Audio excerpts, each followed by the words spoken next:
Provérbios capítulo 17, verso 1.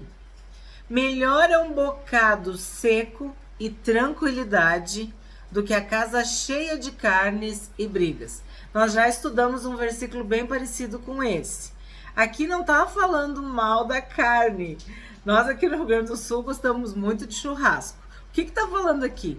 Que é melhor tu comer um pão seco, um bocado seco, mas com paz e tranquilidade, do que tu ter banquetes e brigas. Tu ter um monte de carne e contendas, e conflitos, e discórdias. Então, ele está falando o seguinte, que o mais importante é a paz, é a tranquilidade. Não é se tu tá comendo um pedaço de pão seco ou se tu tá comendo uma carne saborosa.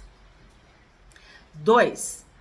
O escravo sábio dominará sobre o filho que causa vergonha, e entre os irmãos terá parte na herança. Isso aqui é típico dos provérbios. O que ele está fazendo? Ele está comparando um escravo com um filho. Se tu pensar, o filho vale mais que o escravo, o filho é da família. O escravo é um servo, um empregado. Então, só que aí o que ele faz? Ele coloca o escravo como prudente e o filho como alguém que envergonha, que desonra. Então, da mesma hora tu já entende. Filho vai perder o seu direito, o seu poder de filho, porque ele envergonha, ele desonra. Então não basta ser filho, tem que ser obediente, tem que ser alguém que traz orgulho, satisfação para os teus pais, que honra. Então, o escravo sábio, o escravo prudente, dominará sobre o filho que causa vergonha, e entre os irmãos terá parte na herança. Então, além de tudo, ainda vai ter a honra de ser considerado mais filho do que o filho. Forte, né? 3. O crisol prova a prata e o forno prova o ouro, mas o Senhor prova os corações. O fogo prova o ouro e a prata, mas quem prova o nosso coração é o Senhor. É Deus que sonda as mentes e os corações. É Deus que conhece tanto a nossa intenção quanto a nossa dor, o nosso pedido. Deus conhece tudo. Está tudo diante de Deus. Ele não precisa que a gente fale. Ele se agrada que a gente fale. Mas a palavra diz que antes que eu fale, antes que a palavra chegue na minha boca, nos meus lábios, ele já sabe tudo. Ele sonda as nossas mentes e os nossos corações. 4. O malfeitor dá atenção aos sábios iníquos. O mentiroso inclina os ouvidos para a língua maligna. O mal, com U, gosta do mal, com L. Deu para entender? Assim como no outro vídeo, o que cavoca, o que cava, o que busca, o que procura o mal. É isso. O mal se alimenta do mal. Para se manter mal, ele precisa do mal. O mentiroso, a pessoa falsa, ela se inclina para o engano, para a mentira. Ela tem coceira nos ouvidos. E o que ela gosta de ouvir não são palavras de sabedoria. São fábulas, são mentiras, são falácias, são sofismas. Ela já se inclina para isso. Lamentável, né? 5. Quem zomba do pobre insulta aquele que o criou. O que se alegra com a calamidade não ficará impune. Nós já trabalhamos um versículo muito parecido com esse. Então, aquele que zomba, que escarnece do pobre, porque ele é pobre, e está insultando a Deus que criou todas as pessoas. Então, agora está dizendo que ele vai ser castigado. Por quê? Porque além dele zombar do pobre, ele se alegra da desgraça alheia. Ele se alegra com a calamidade. Nós também já mencionamos aqui no Rio Grande do Sul, teve situações muito difíceis. E tem pessoas que se aproveitaram da tragédia, da desgraça, da fragilidade para lucrar. Então, Deus está dizendo na sua palavra que isso não ficará assim. Isso não vai ficar impune. Vai ser castigado. E aí, às vezes, a gente olha para certas pessoas e circunstâncias e não entende. Mas as pessoas se alimentam daquilo que elas plantam. Elas colhem aquilo que elas semearam. Então, além de zombar do pobre, ele ainda se alegra com a desgraça dos outros. 7. Palavras bonitas não ficam bem ao insensato, muito menos a mentira na boca do príncipe. Esse texto é tipo assim, ó, não tem nada a ver. Sabe quando tu olha um tolo falando coisas excelentes? Tipo, tem alguma coisa errada aqui. A legenda não tá de acordo com o vídeo, né? Ou com a foto. Então, pro insensato, não convém a excelência, a sabedoria. Não combina com ele. E nem ao governante mentir. Nem ao governante ser injusto. Ser desonesto. São coisas que não deveriam acontecer. 8.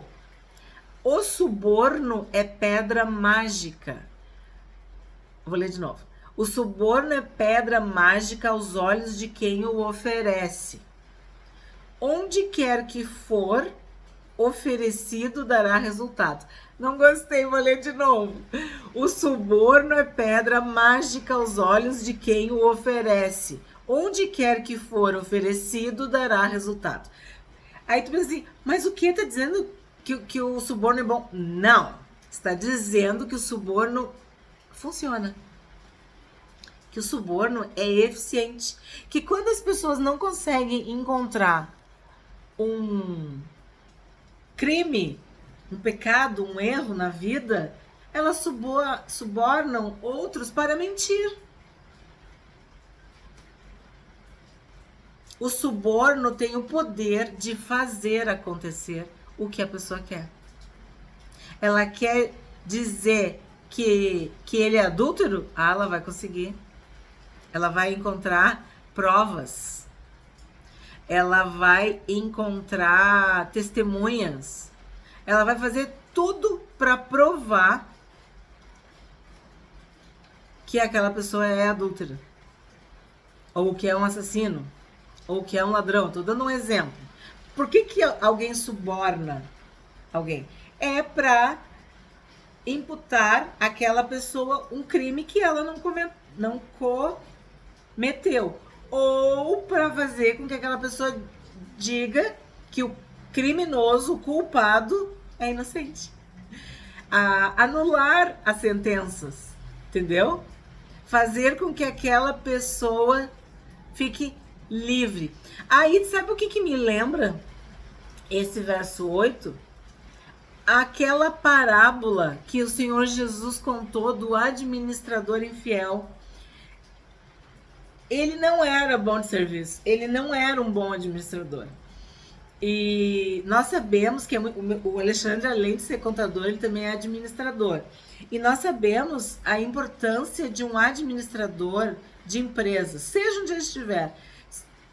Tu ter o dom, a capacidade, o talento, a habilidade de administrar, muda uma empresa, muda uma casa, muda um estabelecimento, um governo, um país.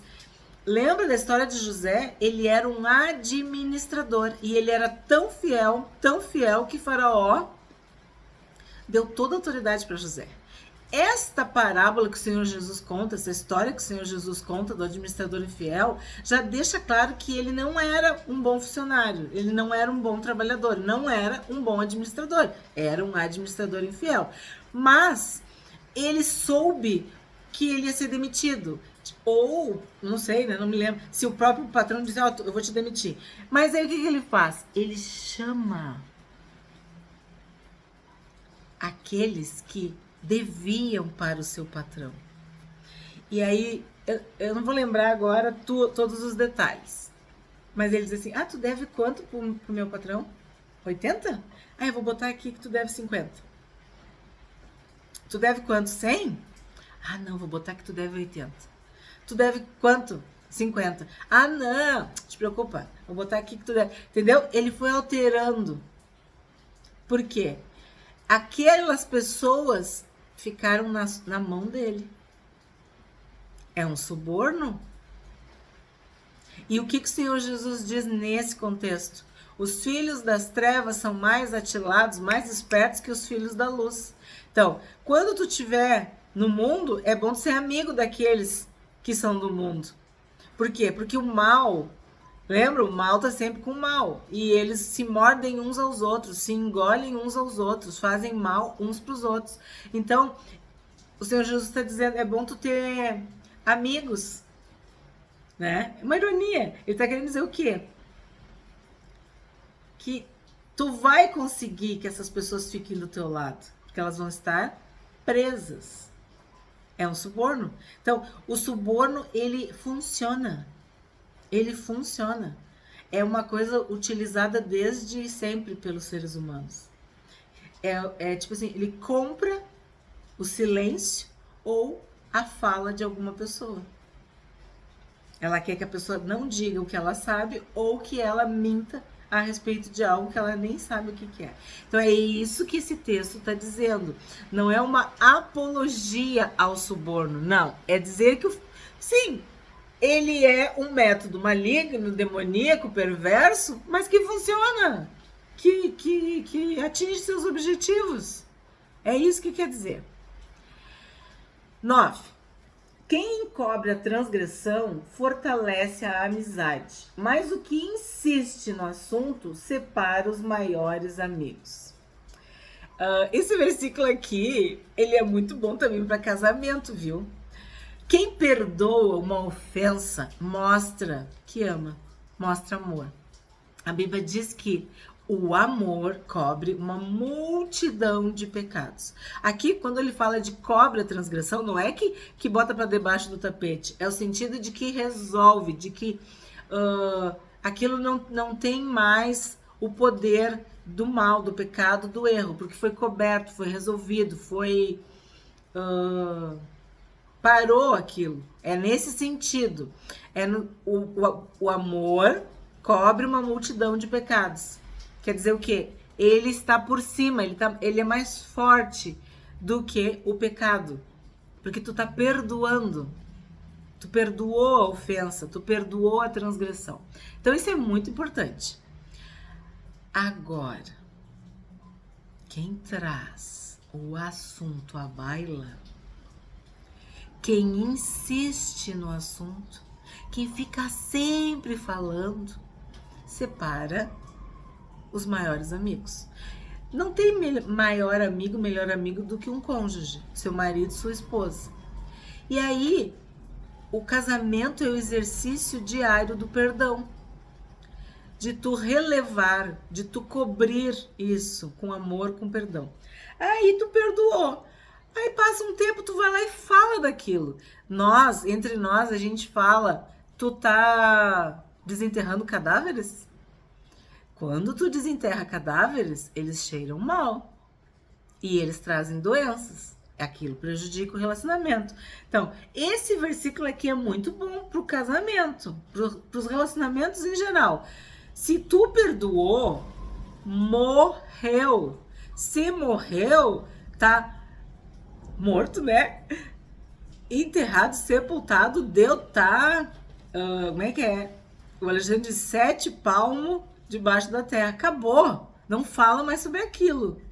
Agora, se tu insistir, se tu puxar o assunto, tu vai ofender mais. Tu vai, que nem a Bíblia diz, tu vai crucificar Jesus de novo. Por quê? O que tu tá fazendo? Não foi perdoado? Se foi perdoado, foi apagado, foi limpo, foi esquecido, acabou, aquilo não existe mais. Lembra que eu fiz um vídeo no canal sobre dos teus pecados, eu não me lembro, estão nas profundezas do mar, lembra? É isso. Tu vai lá no fundo do mar, os pecados estão lá, acabaram, acabou. A dívida foi paga, tu perdoou. Então, quem encobre a transgressão fortalece a amizade, mas o que insiste no assunto separa os maiores amigos. Quem perdoa a ofensa mostra que ama, mostra amor. E se tu tem amor, não fica jogando na cara da pessoa aquilo. Aquilo vai causar dor, vai reviver, ressuscitar algo que não deve viver novamente. Já está morto, sepultado. Muito importante esse versículo, hein? 11. O rebelde só procura fazer o mal. Por isso, um mensageiro cruel será enviado contra ele. O rebelde será severamente castigado. Aí pensa assim, um mensageiro cruel. Sabe aquela figura da morte? De preto, com uma cara branca e uma foice? É o mensageiro cruel. É tipo assim, não tem mensageiro mais cruel do que a morte. É isso que tá falando aqui. O rebelde, ele morre. Porque quem assistiu o vídeo sobre Samuel ou o vídeo sobre Saul, nós estudamos, nós trabalhamos que a rebeldia é um pecado tão grave diante de Deus como a feitiçaria, como a idolatria. Deus detesta, abomina, odeia a rebeldia. Um filho rebelde é uma desgraça para os seus pais. E Deus não aceita, não tolera rebeldia. Será punido de forma severa, rigorosa, com a morte, com esse mensageiro cruel. 12. Melhor é encontrar uma ursa da qual roubaram os filhotes do que o insensato na sua tolice. Esse versículo é muito legal também. Então, é melhor tu encontrar uma ursa roubada dos filhos. Quer dizer, pegar os filhos da ursa. A ursa tá furiosa. A Bíblia está dizendo que é melhor encontrar uma ursa. Isso é um exagero, né? Para dizer o quê? Do que um tolo na sua tolice. Do que um tolo esparramando, derramando, transbordando a sua tolice. É isso que o texto está querendo nos dizer. 14. Começar uma discussão é como abrir uma represa. Por isso, desista antes que surja o conflito. Esse também se aplica ao casamento. Hoje tá bem bom, hein? Acho que Deus tá falando com alguém aí do outro lado. Brigar, discutir, ter problemas, atritos, é como abrir uma represa. Tu pode achar que aquilo é só um pouquinho. Não é nada, é só uma discussão. Aquilo vai ficar deste tamanho, aquilo vai tomar uma proporção assustadora. Então, qual é o conselho da sabedoria para nós? Qual é o conselho de Deus para nós? Não começa. Nem começa. E se começar, para logo, para que não haja ofensa, para que não haja gritaria, para que não haja mágoa, porque a briga é uma represa, é algo que depois que abre as comportas, tu não consegue mais controlar. Aqui no Rio Grande do Sul a gente fala porteira aberta. Deixa passar boi, deixa passar boiada. Quer dizer, tu não tem, mas tu não consegue mais. Tu vai ser atropelado pela boiada. Ou tu vai ser afogado pela água, pela força das águas da represa. Então, não é sábio brigar. O que se faz num relacionamento, principalmente num casamento? Se a gente tá irado, ofendido, a gente se afasta e fica quieto. Vai pro teu quarto, vai orar, vai pro ar livre, faz alguma coisa. Depois que calmou, tu conversa. E de preferência, sentado à mesa. Isso é um conselho. Então, tu senta, não porque não sei o quê, senta e nós vamos conversar. Eu te garanto que não vai ter briga e que tu vai resolver o problema. Porque tu te afastou da emoção. Tu tirou a emoção do negócio, tu vai conseguir conversar direitinho. Nós que já estamos, né, casados há muitos anos, às vezes surge alguma coisa e eu digo assim, bah, se fosse a Cândida de, sei lá, 15 anos atrás, entendeu? E vice-versa, o Alexandre também.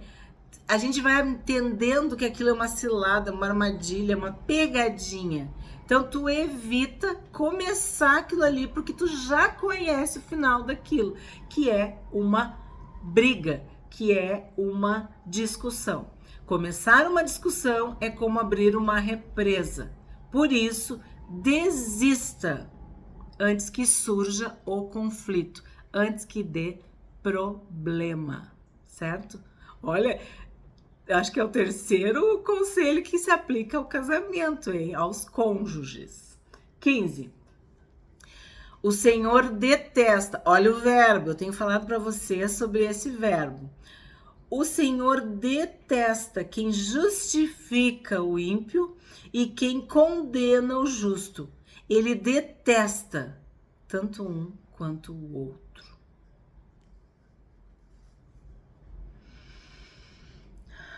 Não posso falar tudo que eu penso, mas absolver o culpado e condenar o inocente é algo abominável, detestável, que o Senhor odeia.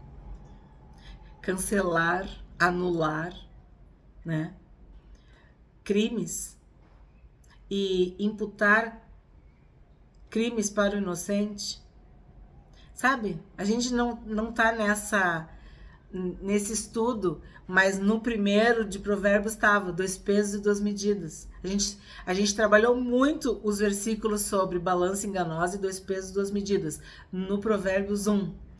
Mas esse se aplica nesse versículo aqui também.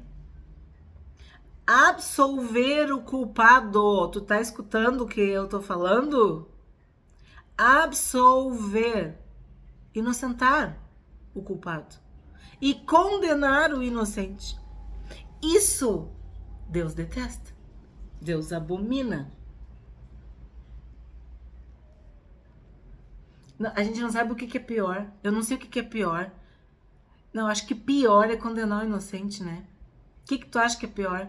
Absolver o culpado? Inocentar o culpado? Ou condenar o inocente? Aqui diz que Deus detesta tanto um quanto o outro. Justificar o ímpio, anular o crime do ímpio, dizer que não houve e condenar o justo.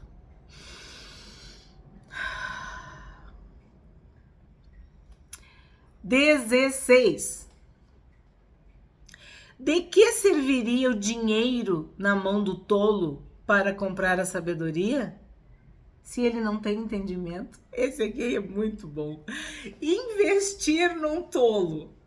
Eu posso falar para vocês com propriedade sobre isso, tá? Investir num tolo, dar dinheiro, pagar um curso, comprar sabedoria, tudo que tu pode imaginar.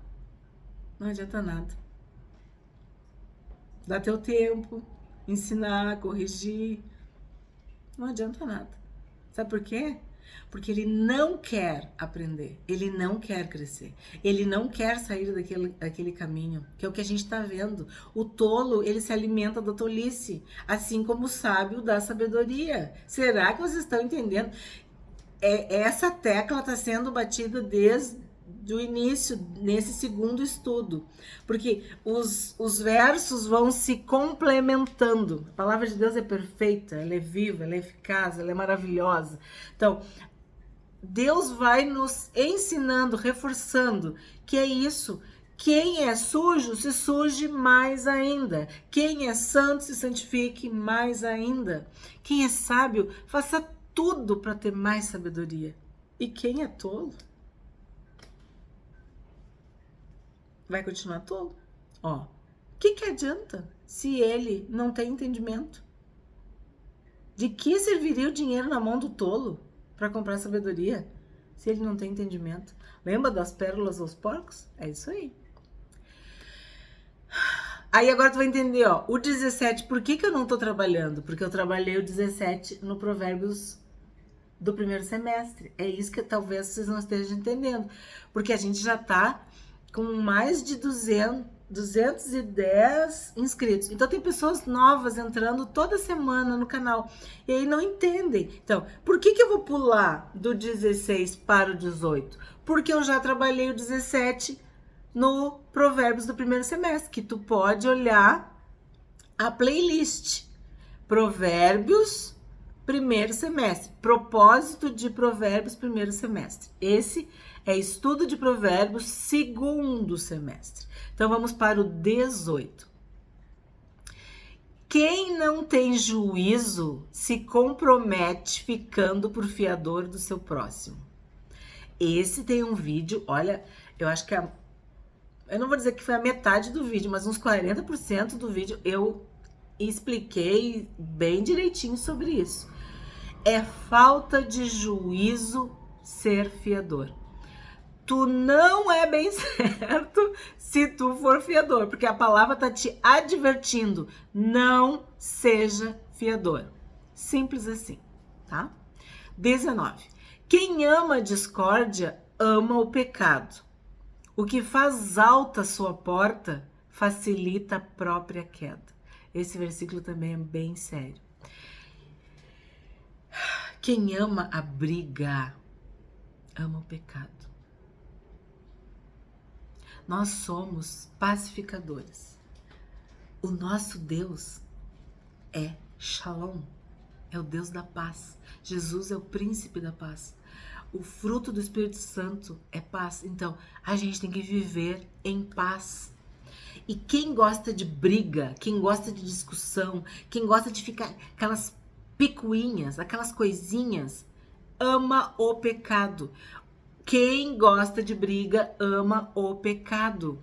Quem ama a discórdia ama o pecado. Quem ama a discussão ama o pecado. Quem ama confusão, gritaria, bate-boca, sabe? Ama o pecado. E se tu ama o pecado, tu não ama a Deus, tu não teme a Deus. Então, foge da briga, sabe? Não começa, que nem no outro versículo, não abre as comportas da represa, não abre a porteira. Busque a paz, te empenha em buscar a paz. Quem quiser amar a vida e ver os dias felizes, refreia sua língua do mal e os seus lábios não falem engano. Busque a paz e empenhe-se por alcançá-la. E isso, ó, acho que isso também vale para o casamento, né? Isso também vale, mantenha a paz, fica quieta, não bota água quente na fervura, não faz com que as pessoas queiram brigar, discutir, não. Quem ama a briga, ama o pecado. Muito forte esse versículo. Tem versículos que fazem parte da nossa vida, que nos fortalecem e que o Espírito Santo nos faz lembrar no momento da necessidade.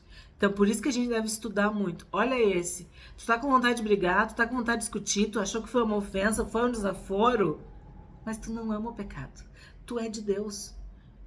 Ah, mas ele me humilhou e não sei o quê. Entrega para Deus. Quem gosta de briga, quem ama briga, ama o pecado. 20. O perverso de coração jamais, olha só, jamais encontra o bem. E o que diz coisas más acaba em desgraça. O perverso de coração nunca achará o bem. Nunca vai ser feliz. Nunca vai prosperar. Já falei aqui, é aquele que cresce para baixo, só se afunda mais. Tu pode investir, tu pode ajudar. Tu não enxerga, tu não vê, porque aquela pessoa não prospera. Ela não encontra o bem. Porque o coração dela é perverso. O coração dela é maligno. Ele fala coisas más e o que acontece? A vida dele é uma desgraça. Ele acaba em desgraça, em calamidade, em tristeza, em infelicidade, em ruína. Usa o sinônimo que tu quiser. Muito forte esse aqui também. O perverso de coração jamais encontra o bem. É aquela pessoa que no interior ela tá sempre achando um jeito para fazer o mal. Lá dentro, planejando, tramando. Minha mãe gostava de falar escogitando. Cuidado. 21. Quem gera um tolo faz isso para sua própria tristeza.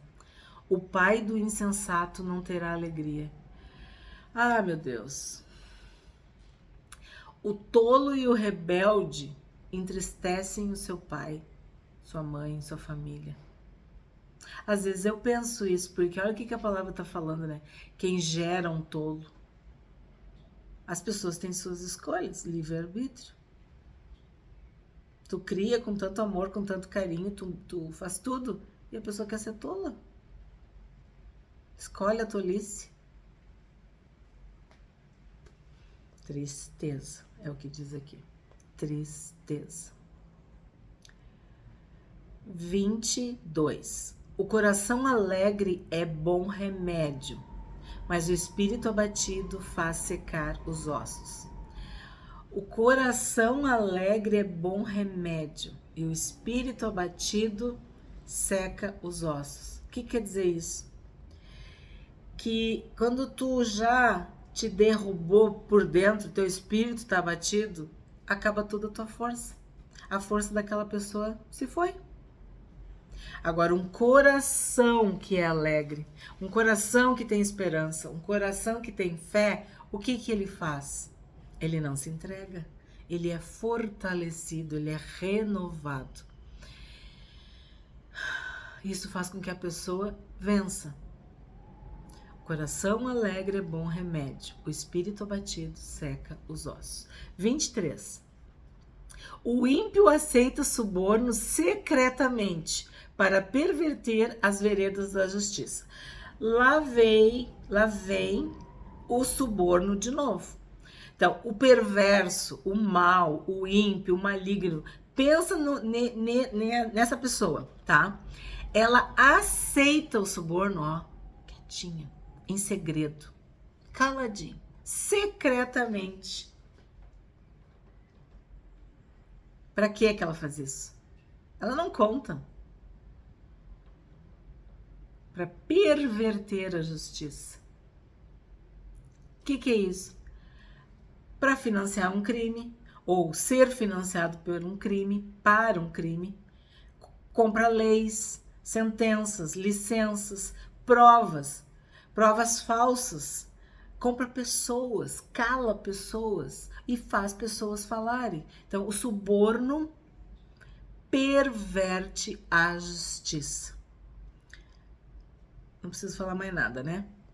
24. A sabedoria é o alvo do inteligente, mas o tolo volta os olhos para os confins da terra. Genial. O sensato, o inteligente, fixa os olhos na sabedoria. Esse é o seu alvo, o seu foco. Mas o tolo, ele viaja. Eu que trabalhei 32 anos, eu sei o que tá falando esse versículo. Tu tava explicando e tinha uma criança que tava assim, a gente dizia, no mundo da lua. Onde é que tu tá? Vem pra Terra. A gente dizia, vem pra Terra, tu tá em Marte. Em qual país que tu tá? Onde é que tu tá? Tu não tá me ouvindo? A pessoa viaja.